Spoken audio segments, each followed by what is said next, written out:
সকলের তরে সকলে আমরা, প্রত্যেকে আমরা পরের তরে। সত্যি করে আজকে এই প্রবচন বলুন বা সত্যি করে সর্বজন সম্মতিক্রমে যে বক্তব্যটা বললাম, সত্যি করে আজকে ভীষণভাবে এটা আমরা দেখতে পাচ্ছি। আজকে আমরা সকলে তরে সকলে আমরা। কার কথা বলছি? ঠিক ধরেছেন, রানাঘাটে নিম্ন মধ্যবিত্ত পরিবারের ছোট্ট শিশুটি 11 মাসের এই মুহূর্তে, এর নাম অস্মিকা দাস। 6 মাসে ধরা পড়েছিল তার এক বিরল রোগ তার শরীরে বাসা বেঁধেছে, যেটা শর্ট ফর্মে বলা হয় SMA, যেটার নাম হচ্ছে spinal muscular atrophy. Spinal muscular atrophy যেটা হচ্ছে বিরল রোগ। এর কারণে তাকে কি দিতে হবে? Gene therapy. এই জিন থেরাপি ইঞ্জেকশনটার দাম প্রচুর, আপনারা জানেন, 16 কোটি টাকা। যে 16 কোটি টাকা পেলে মেয়েটি এইবারে প্রাণে বেঁচে যাবে। আর শুরু হলো ক্রাউড ফান্ডিং। এই ক্রাউড ফান্ডিং এ 9 মাসে এরা প্রায় 10 কোটির মতন তুলেছে, যদি আমি ভুল না হয়ে থাকি।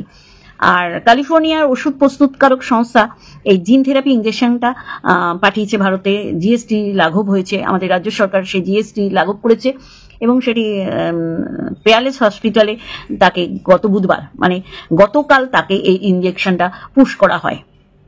হাসি ফুটলো পরিবারের মুখে। ছোট্ট অস্মিকা আগামী দিন আমাদের মতন সুস্থ স্বাভাবিক সাধারণ জীবনযাত্রায় সে কি করবে? হেঁটে চলে বেড়াবে। তাহলে এই ক্রাউড ফান্ডিং এর মধ্যে দিয়ে সারা পৃথিবীব্যাপী তাকে সাহায্য করেছে। অবশ্যই করে ভারতবর্ষের প্রচুর প্রচুর মানুষ করেছে। 1 টাকা থেকে 60 লক্ষ টাকা পর্যন্ত তাকে অনুদান দেওয়া হয়েছে। সেখান থেকে সেলিব্রিটি বলো, রাজনৈতিক নেতামন্ত্রীরা বলো, আর সাধারণ মানুষ বলো। আজকে এই কথাটা আবার বলতে ইচ্ছা করছে, সকলের তরে সকলে আমরা, প্রত্যেকে আমরা পরের তরে। আজকে দেখো, এত 16 কোটি টাকা, সেটা কিরকম ক্রাউড ফান্ডিং এর মাধ্যমে কতটা ইজি করে আজকে অস্মিকার জীবন আবার আমরা ফিরে পেলাম, তাই না?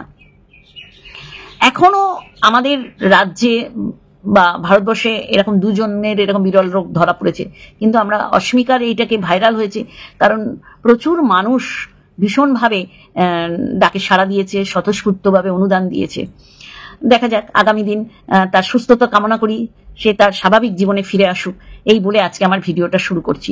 আর অবশ্যই করে ছোট্ট দেখুন, উনার আমি বক্তব্য তুলে ধরলাম যে কেন এই রোগটা, কি কারণে এই রোগটা, আর সমাধান কেন করতে হচ্ছে। শুনে নিন, তারপর আমি আমার আজকের যে বক্তব্য। সত্যি করেই ধর্মের কল বাতাসে নড়ে, কর্মা ইজ ব্যাক, কর্মফল ইতনা জলদি আমাদের দেখতে হচ্ছে, সত্যি করেই, তাই না? তা চলো।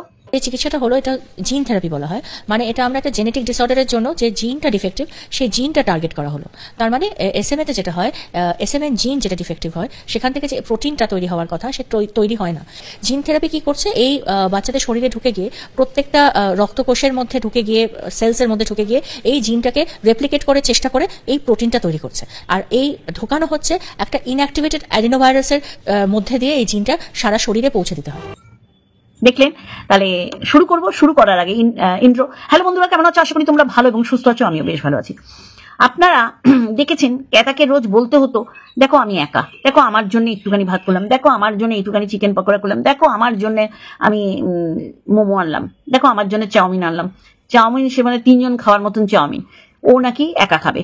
তাই আজকে আমাদের বরবিচুনি সেই কীর্তিটাই করছে, দেখো আমি একা শুয়েছি, দেখো আমি মশারি ভাঁজ করছি। আর এই মশারি ভাঁজ করতে গিয়ে আমার কার নাম আসছে? তার শাশুমায়ের নাম, যে শাশুমায়ের সাথে তার কোনোদিন বনিবনা ছিল না। তাহলে আজকেও পরিষ্কার করে দিচ্ছে যে শাশুড়ি মায়ের কথা আমার মনে আসছে, যে ওই একই বাড়িতে থেকে তাকে আমি কোনোদিন সহযোগিতা বা সাহায্য করিনি। রান্নার লোকটা তার রাখতে হয়েছে, আমার মতন ধিঙ্গিপানা বৌমা একা খেয়েছে, ছেলেকেও তার মা বাবার কাছে পাঠিয়ে দিয়েছে। আজকে শাশুমায়ের কথা ভীষণ ভাবে মনে পড়ছে, ভীষণ ভাবে। সত্যি করে না, যেমন ক্যাথার বাবা আও ভক্তি এসে এসে মেয়ের ফ্ল্যাটে খেত, ঠিক সেই রকম একটা সিচুয়েশন। তাহলে বাবা কোথায় কাজ করে? নাকি বাবা এবার থেকে মেয়ের কাছেই খাওয়া দাওয়া করবে? যেমন আও ভক্তি তো ভাত খাওয়ার সাথে সাথে আবার মালের বোতলও মেয়ের ঘরে রাখতো, এটা সবাই দেখেছেন। তাহলে কিরকম কিরকম সিমিলারিটি আমরা দেখতে পাচ্ছি না বন্ধুরা? আরো দেখতে পাবেন। আর আপনারা এরকম রোজ গিয়ে খুঁজবেন কোথায় ওর বর, লোকে ভেরু বলে, দেখো আমি ভেরু বলবো না, আমি পরিষ্কার ভাবেই বলবো, কোথায় ওর বর? আজকে ওর বরের জন্য ওর একা থাকতে হচ্ছে।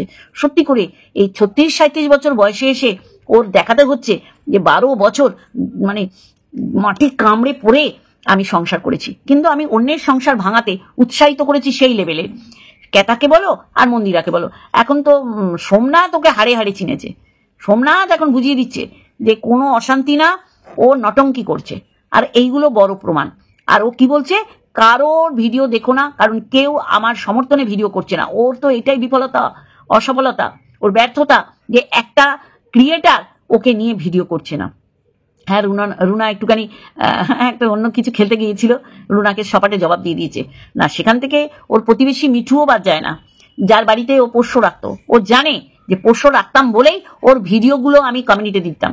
কমিউনিটিতে দিয়ে ও 1-2 সাবস বেড়েছে কি বেড়েছে আমি জানি না, কিন্তু ভিউজ বাড়তে দেখিনি, কারণ ও সেইভাবে চায়নি যে ওর ভিউজ বাড়ুক, কারণ ওর কাছে পোষ্য রেখে ও সব জায়গায় যেত। এখন ওর দরকার নেই তো, ও বাড়ি থেকে গিয়ে শ্বশুর বাড়ি ডিঙিয়ে ওর বাড়ি তো রাখবে না। তাই ও পরিষ্কার বলে দিচ্ছে, কেউ যদি বলে আমার হয়ে ভিডিও করছে বা আমার পাশে আছে, তোমরা তাকে আনসাপ করবে, তাকে দেখবে না। তাহলে আজকে ও তো নামটা বলেই দিত যে মিঠুকে ছাড়া, আমার মিঠুদিকে ছাড়া সবাইকে আনদেখা করো, আনসাপ করে দাও। ও তো মিঠুর নামও উল্লেখ করেনি, তাহলে সেই লিস্টে মিঠুও রয়েছে যে মিঠুকেও দেখো না। তাহলে কত বড় স্বার্থপর, নিজের স্বার্থে ওই রুনা, তারপরে ওই যে তনুশ্রী, তারপরে প্যাশন উইথ মুন, মৌমিতা, এদের কমিউনিটিতে দিত। মাথায় রাখবেন, ওর স্বার্থে দিত। ওর স্বার্থ ফুরিয়ে গেছে, ও আর ওদের দেয় না। তাও ভেবেছিল যে ওই এইরকম একটা উশৃঙ্খলা জীবনযাপন দেখাবে, আর ওকে তার সহক্রিয়েটাররা মানে যারা ওর হয়ে ভিডিও করতো, তারা অ্যাটলিস্ট তাকে সাপোর্ট করবে। দুঃখের বিষয়, সবাই ওর মানে ছলচাতুরিটা, 420 গিরিটা, ঠগি জিনিসটা ধরে ফেলেছে, যার কারণে ও মর্মাহত যে কেউ আমার হয়ে বললো না। ও কিন্তু ওর বিষ উগড়ে দিয়েছে সীমার এগেনস্টে, রুনার এগেনস্টে, রিম্পার এগেনস্টে, তনুশ্রীর এগেনস্টে, সব নাম করে করে ও বলেছে। ইভেন রুনাকে কি বলে কিউআর কোডের টাকা ফেরত দিয়েছে, তারপরেও রুনা একটুখানি পার্টি গেম খেলতে গেছিল, বুঝে গেছে রুনা যে না। আবার ওইদিকে ওর নাম কি, গুজাতা, যার সবসময় তার কি বলে ব্যাগে ভেজলিন থাকে, সে আবার বিচারে নেমেছে, সে বিচার করছে। সে এখন ওই বরবেচুনির হয়ে এখন ভিডিও করবে, যদিও ও জানে যে এই গুজাতার সাথে কার কার সম্পর্ক আছে। বরবেচুনি ভুল বারংবার করেছে। তা আজকে যে বিষয়ের উপর আমার ভিডিও, এক্স্যাক্টলি ঠিক বুঝেছেন তো? কি করে বুঝলেন? কারণ আপনারাও তো বুঝতে পারছেন, আমার থেকে তো আপনারা অন্য গ্রহের না, আমরা তো একই জায়গায় থাকি, মানে পৃথিবী গ্রহে থাকি। তাহলে সেখান থেকে আমরা বুঝতে পারছি 2 থেকে 3 মিনিট তার পিছন দেখিয়ে ঘর পোছা নিয়ে যে বলেছে, আর কণিকাকে নিয়ে ও 23-24-25 মিনিটের একটা ভিডিও করেছে। একজন কমেন্ট করেছে, কি বিখ্যাত কমেন্ট বলছে, আজকে ও ভুলে যাচ্ছে যে ও কণিকার ঘর পোছা নিয়ে কি কি বলেছিল। কণিকার পিছন শুধু দেখেনি, ভেতরে প্রিন্টেড যে কি বলে প্যান্টি পরেছিল, সেটা পর্যন্ত সে এইখানে কি করেছিল, এক্সপ্লেইন করেছিল। একটা নারীর অন্তর্বাস নিয়ে একটা ভিডিও নামিয়েছিল। আর একজন তো কমেন্ট করেছে, সেটা নিতে পারছিস না, একটা হতচ্ছাড়ি, অসভ্য, একটা কুলাঙ্গার বংশের তোর বাবা কি করে মুখ দেখাচ্ছে, আবার বলছিস তুমি হাসলেও কষ্ট। এক্স্যাক্টলি তাই, মেয়ের সংসার ভেঙে গেছে এই বুড়ো বয়সে এসে। এটা যদি কচি বয়সে হতো যে না বাচ্চার কারণেই আমাদের বনিবনা হচ্ছে না, বা আমি পরপুরুষের সাথে সঙ্গত দিয়েছি বলে আমার হাজবেন্ড তিরস্কার করে আমাকে লাথি মেরে বার করে দিয়েছে, কিন্তু সমস্ত কিছু মেনে নিয়েছে। বাচ্চা সবার হয় এরকম না। ও বলেছে 8-10 জনের মতন আমার হাজবেন্ড না, আমার হাজবেন্ড এটা গ্ল্যাডলি মেনে নিয়েছে, অতএব আমার তো কোনো আর প্রবলেম নেই। তাহলে হঠাৎ করে 6/9 ল বললো, তাহলে তো তার বাবার মুখে হাসি থাকে যে এত বছর পর আমার মেয়েকে একদম লালবাতি এরিয়ায় পাঠিয়ে দিয়েছে আমার জামাই, এর পিছনে কি কোনো কারণ নেই? তাহলে সেই জায়গায় দাঁড়িয়ে ওর বাবার দাঁত হেটকায় কি করে, 32 অল আউট করে কি করে? এই বুড়ো বয়সে এসে মেয়ের সংসার ভাঙছে, তাও কারণ দর্শাতে পারছে না, কিন্তু মানুষকে খেতে বলছে। যা কিছু ও রান্না করবে, অখাদ্য সব কিছু মানুষকে খেতে বলবে। যেটা বলছিলাম, কেউ কমেন্ট করেছে যে তোমার পিছনে এখন দেখাবে। এক্স্যাক্টলি, তুই যা যা বলি তাই যদি কণিকা বলতো, তাহলে তুই বলতিস যে কন্ট্রোভার্সি করছে।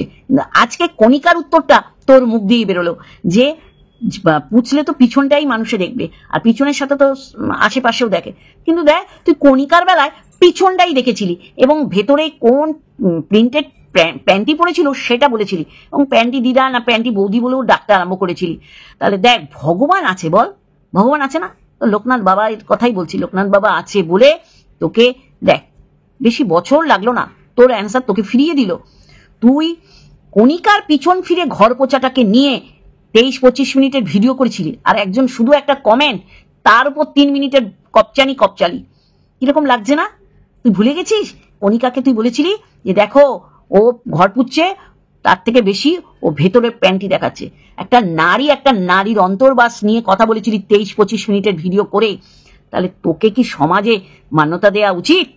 তোর বর যদি সত্যি করে থাকে, সবই তোদের নাটক, 12 বছর পর এসে করলে সেটা মানুষ খেতে পারছে না। তুই চেষ্টা করছিস এটা সত্যি করে বলেও কেউ বিশ্বাস করছে না, কারণ এটা মিথ্যাচারিতা। আজকে তুই নষ্টামি করেছিস, তুই নোংরামি করেছিস, তুই একা একা দীঘায় চলে গেছিস, নষ্টামি করেছিস। এখন তো শুনছি তোর চোখের তলা ফোলার পিছনে কারণ হচ্ছে তুই নাকি অ্যালকোহল খেয়েছিস। উরে মা রে মা, এইরকমও গিরি করে যাচ্ছিস? ছি ছি ছি ছি, বর বেচুনি, তুমি এত খারাপ। আর আজকে কোন ভিউয়ার্স সে নেগেটিভ ওয়েতেই তোকে মানে বলেছে যে তুমি তো এখন ঘর পোছার নাম করে তোমার ওই শুটকো পাছা দেখাবে। হ্যাঁ, তোর পাছাটা পিছনটাও সুন্দর, মানে দেখ কত বড় তুই একটা বজ্জাত মেয়ে ছেলে, যে তোর পিছনটাও তুই দেখার অনুরোধ করছিস। কিন্তু কণিকার পিছন তোর দেখে জ্বলে পুড়ে গেছিল সারা শরীর, কারণ কণিকাও একজন ব্লগার ছিল। আজকে তুই নিজে ব্লগ করে তুই এইটা বোঝাবার চেষ্টা করছিস যে ঘর পুষতে গেলে তো পিছন দেখাতেই হবে। তাহলে সেটা তো কণিকাও করেছিল। কণিকা তো বলেনি যে আমার পিছনের সাথে সাথে ভেতরে কি ধরনের প্যান্টি পরেছি সেটা দেখো তোমরা, কিন্তু কেউ দেখেনি তুই ছাড়া। সেই সময় তোর মন মানসিকতার যারা ছিল তারা সেইগুলো খেয়েছে, 3 বেলা খেত, কারণ তারাও নষ্টা ভ্রষ্টা চরিত্রের, তারা স্বামী থাকতেও পরপুরুষের সাথে বাইরে কাটাতো। আজকে তোকে বারংবার বলতে হচ্ছে। দেখো, আজকে আমার শাশুড়ির কথা মনে পড়ছে। সত্যি করে ওই বাড়িতে থেকে তো কোনোদিন বলিসনি আমার শাশুড়ির এই জিনিসগুলো খুব ভালো ছিল, বরঞ্চ উল্টে তুই শাশুড়ির বদনাম করেছিস দিনের পর দিন। এক ছেলের বউ তুই একসাথে খাসনি, তুই আলাদা খেয়েছিস। এখান থেকে তোর চরিত্র কতটা সুন্দর সেটা মানুষ বুঝে গেছে। আর আজকে দেখ, একটা কমেন্ট তোকে নাকানি চুবানি খাই দিয়েছে, নাস্তা নাবুদ করে দিয়েছে যে আমার পিছনটাও সুন্দর। তা কণিকার পিছন তোর থেকে অবশ্যই সুন্দর, এটা তো মানিস। ওর মাংস আছে, ওর মানে শরীরে মাংস আছে। আর তোর কি দেখানোর আছে? তুই তো মানুষে বলেছিল তোর সাইজ 30 কি 32, বুঝতে পারছিস কিসের সাইজের কথা বলছিস? তুই সেটাকে নৎসাৎ করে দিয়ে তুই 34 সাইজের ব্রা দেখেছিলি, যে দেখো আমার সাইজ এত বড়। তোমরা কেন ভুল ধারণা পোষণ করছো? সেরকম করে তোর পাছাকে দেখবে রে, তোর ওই পিছন ঘুরিয়ে ঘুরিয়ে ঠিক এইভাবেই যারা ব্লগার ঘর পোছে, এখন তার কেউ নেতা বালতি নিয়ে বসে না, এই লাঠি দিয়ে পোছে, কণিকাও করতো। সেই কণিকাকে তুই কি বলেছিলি? আজকে এর উত্তরটা মানুষে তোকে দিচ্ছে, সেটা তুই নিতে পারছিস না, একটা কমেন্ট নিতে পারছিস না।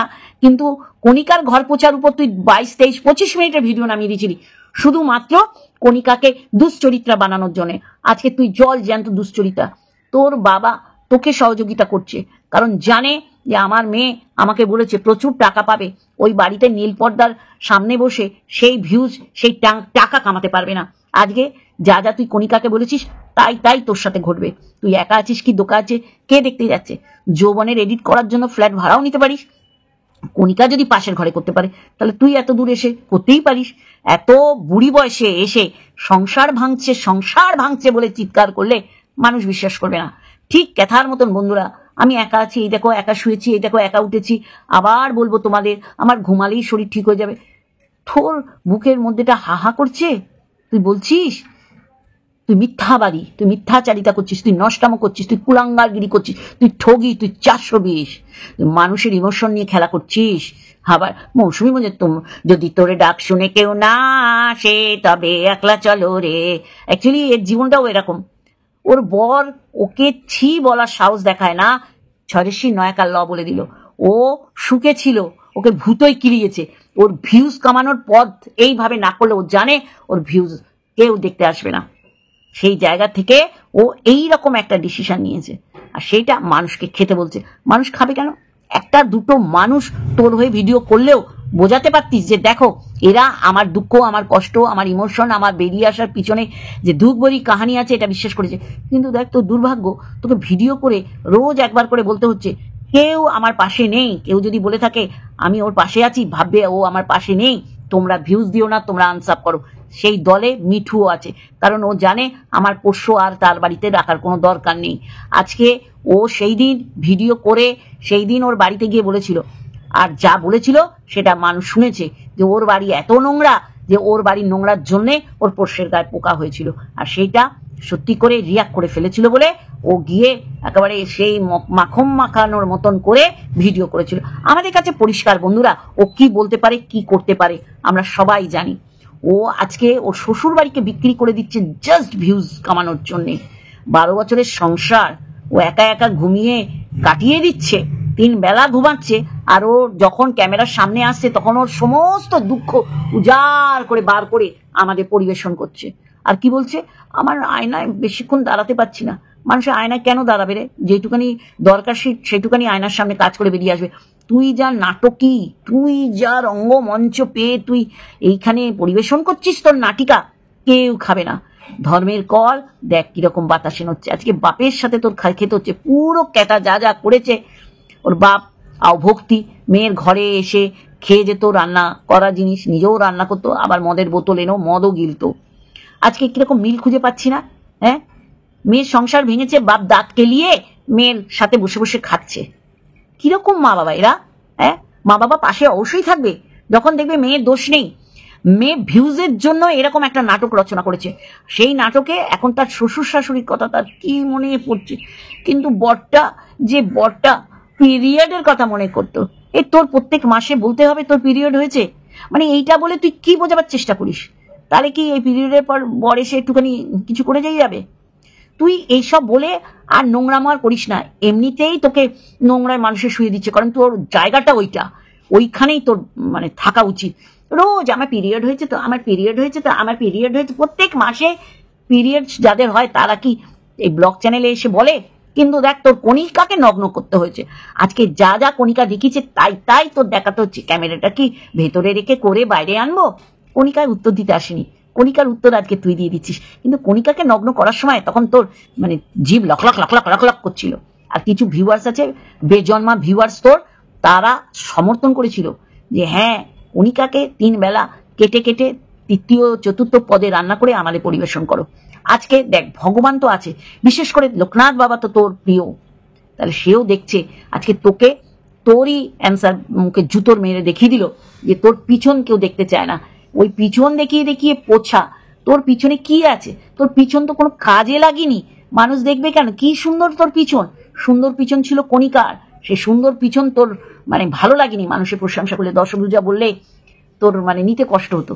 এখন সেই জায়গাটা কি তুই নেওয়ার চেষ্টা করছিস? হ্যাঁ, ছোট লোক, অকাল কুষ্মাণ্ড, 12 বছরের সংসার ইচ্ছা করে মানুষকে বোঝাচ্ছে ভেঙে আমি চলে এসেছি, নতুন সংসার পেতেছি। আর সেখানে এসে বাবা দাঁত হেটকে ডান হাতের কাজ করে চলে যাচ্ছে। ওই বোঝালি না তো সেই দিন অ্যাশ কালারের কে ছিল প্যান্ট পরে? ওই বোঝালি না তো মা কেন আসেনি? ওই দেখালি না তো দইটা সত্যি আমার বাবা এনেছে কিনা? বাবা তো বুঝিয়ে দিচ্ছে, পরিষ্কার বুঝিয়ে দিচ্ছে যে এত মাছ। আর তুই পোষ্যকে বলিস পোষ্যর জন্য চিকেন, কিন্তু খাওয়া সে ওই দই ভাত দই ভাত দই ভাত, নাকি রাত্রে এসে তোর বর খাইয়ে দিয়ে যাচ্ছে রাতের খাবারটা। দেখ, এইগুলো মিথ্যাচারিতা করবি না, তোর মিথ্যে পদে পদে ধরা খেয়ে যাচ্ছিস, বুঝিয়ে দিচ্ছিস। তাই আজকে দেখ, কর্মা ইজ ব্যাক, কর্মের ফল আজকে তোর মুখে জুতোর বাড়ি দিয়ে কোনো ভিউয়ার্স দেখিয়েছে যে তোমার পেছন দেখতে হবে। আর এই পেছন নিয়ে কত কথা বলেছিলি কণিকাকে, শুধু বলিসনি অন্তর্বাস কি রঙের, প্রিন্টেড না 1 কালারের পড়েছে সেটা তোকে বলতে হচ্ছে। তাহলে আজকে তোর ওই শুকনো পাছা কে দেখবে? যে শুকনো পাচায় কোনো কাজ হলো না, 12 বছর পর তোর বেরিয়ে আসতে হলো। চলবে, চলো বন্ধুরা, আজকে এইটুখানি। আর একটা ভিডিওর সাথে অবশ্যই দেখা হবে। Love you all.